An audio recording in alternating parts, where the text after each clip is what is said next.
নমস্কাৰ, মোৰ নাম ফুকন বসুমতাৰী। মই ওদালগুৰি জিলা দাম্পাৰ ইউনিয়নৰ সভাপতি। লগতে মোৰ লগত আছে লাউঠাই বড়ো ডাঙৰীয়া, সাধাৰণ সম্পাদক ওদালগুৰি জিলা দাম্পাৰ সন্থাৰ ইউনিয়ন। লগতে আমাৰ সতীৰ্থ আছে, আমাৰ এই সন্থাৰে দায়িত্বত থকা সদস্যসকল আছে। এতিয়া কথা হ'ল, আমি আকস্মিকভাৱে আজি এই প্ৰেছ ক্লাবত টংলা প্ৰেছ ক্লাব আহি আমি বিবৃতি তথা সংবাদ কৰিব বিচাৰিছোঁ। সেই ক্ষেত্ৰত আমাৰ যিখিনি দায়িত্বত আছে প্ৰেছ ক্লাবৰ, তেখেতসকলক মই ধন্যবাদ জনাইছোঁ আৰু তেওঁলোকৰ নতুনকৈ পৰিচয় হৈছোঁ, গতিকে তেখেতক ধন্যবাদ। আৰু যিখিনি তেওঁলোকৰ কৰ্মকৰ্তা বা লগ বন্ধু আছে তেওঁলোককো ধন্যবাদ দিছোঁ। আজি প্ৰথমবাৰৰ কাৰণে এই প্ৰেছ ক্লাবত আহিছোঁ। এতিয়া কথা হ'ল, আমাৰ ওদালগুৰি জিলাত প্ৰায় 2 সপ্তাহমান হৈ গ'ল, মানে যিটো নেকি আমাৰ নদীৰ মহল এইবিলাক বন্ধ হৈ আছে। আৰু সেই ক্ষেত্ৰত ঠিকাদাৰে হওক বা ডাম্পাৰ মালিকবিলাকে হওক বা ড্ৰাইভাৰসকলে হওক, যিহেতু দিন হাজিৰা কৰি বা দিন হাজিৰা বা উপাৰ্জন কৰি যিখিনি মুনাফা কৰি যিখিনি ঘৰ সংসাৰ চলাই আছিলে, সেইখিনি বাৰু বন্ধ হৈ আছে। সেই ক্ষেত্ৰত আইনত মানে আওতাত থকাটো আমি গম পাওঁ। এই যিটো নদীৰ মহল, সেই মহলৰ যিটো কেছ চলি থকা বুলি আমি গম পাওঁ, কিন্তু বিশেষ আমি তেনেকুৱা নাজানো, মানে সম্পূৰ্ণ আমি নাজানো এই ক্ষেত্ৰত কি হৈ আছে কি হোৱা নাই। কিন্তু হাইকোৰ্ট বা সুপ্ৰিম কোৰ্টৰ মানে মহামান্য আদালত, আমাৰ এই হাইকোৰ্ট লগতে সুপ্ৰিম কোৰ্টত এই মানে আইন আওতাত সেই সমস্যাটো থকা বুলি বা ঘটনাটো এই বন্ধ হৈ থকা যিটো সেইটো থকা বুলি আমি গম পাওঁ। কিন্তু কথা হ'ল, এতিয়া আমাৰ ডাম্পাৰ মালিকবিলাকে আমি বাহিৰৰ পৰা মাল আনো, বাক্সাৰ পৰা আনো বা এইফালে শোণিতপুৰৰ পৰা আনে, বাহিৰা ডিষ্ট্ৰিক্টৰ পৰা আমি মালটো আমাৰ ইয়াত আমদানি কৰোঁ, আমাৰ এই ওদালগুৰি জিলাত। গতিকে তাতো মানে আমি জ্ঞাত আৰু স্বয়ং আমি দেখা পাইছোঁ, প্ৰমাণ আছে, মানে দুৰ্নীতি চিণ্ডিকেট বহাইছে। কোনে বহাইছে বুলি কওঁতে আমাৰ যিটো ফৰেষ্ট ডিপাৰ্টমেণ্ট কিছুমান চামচাবিলাকে মানে ফোন কৰি কয় যে এক গাড়ীত ইমান দিব লাগে, প্ৰথম মানে চালানত দিব নালাগে, ছেকেণ্ড বাৰ মাল আনি তাত 1000 দিব লাগে, 2000 দিব লাগে, থাৰ্ডত 1500 দিব লাগে। তেনেকুৱা ধৰণৰ মানে দুৰ্নীতি চলি আছে, ক'বলৈ চিণ্ডিকেট চলি আছে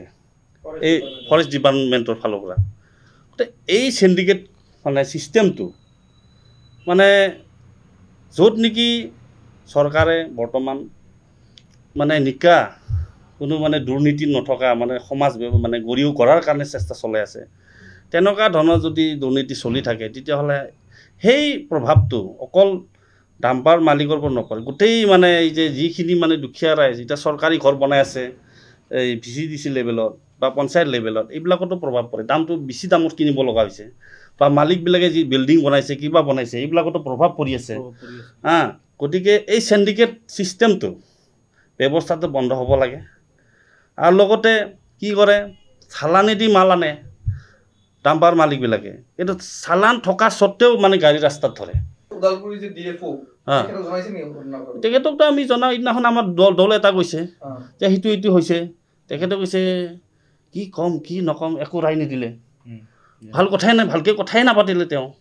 মানে ৰক্ষক হৈ ভক্ষক হৈ আছে এতিয়া বৰ্তমান, ৰক্ষক হৈ পেলাই ভক্ষক। তাত আমি কি আশা কৰিম? যদি তেনেকুৱা যদি দুৰ্নীতিপৰায়ণ অফিচাৰ যদি আমাৰ ইয়াতে থাকে, তেতিয়াহ'লে আমি কি কৰিম, কেনেকুৱা চলিম? মানুহখিনি আতংকিত হৈ গৈছে, মানুহখিনি ডাম্পাৰ মালিকবিলাক ড্ৰাইভাৰবিলাক আতংকিত, ৰাস্তাত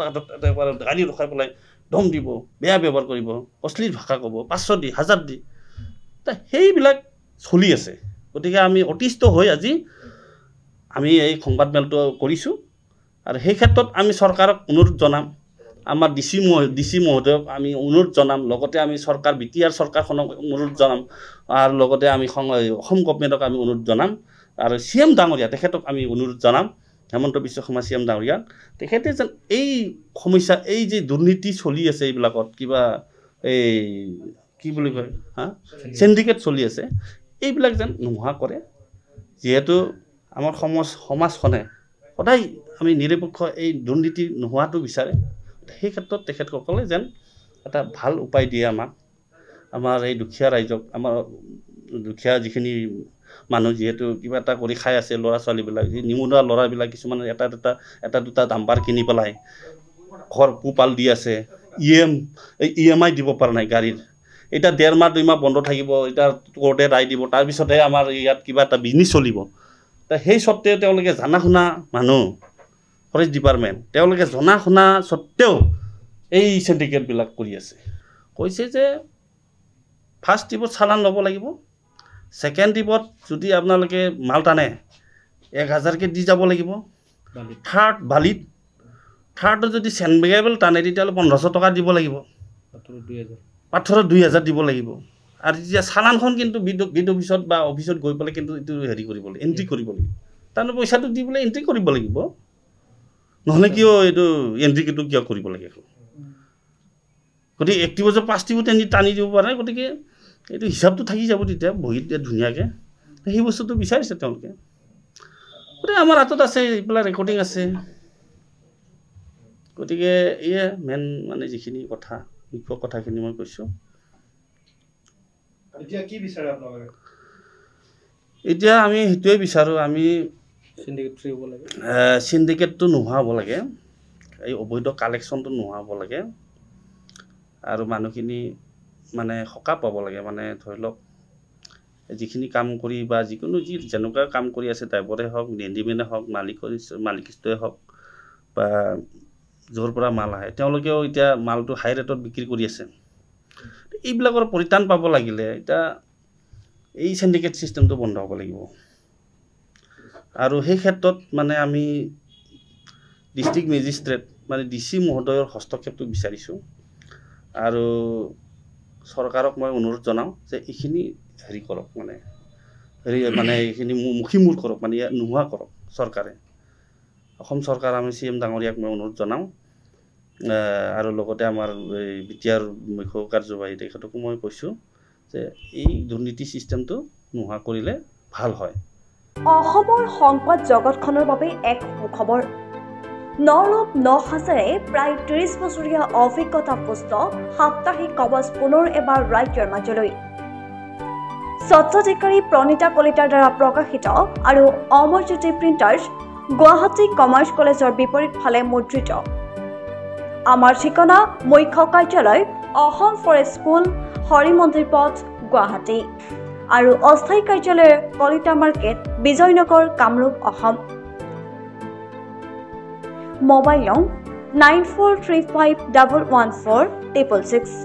আৰু 7024722813 মেইল ID probhatiahom@gmail.com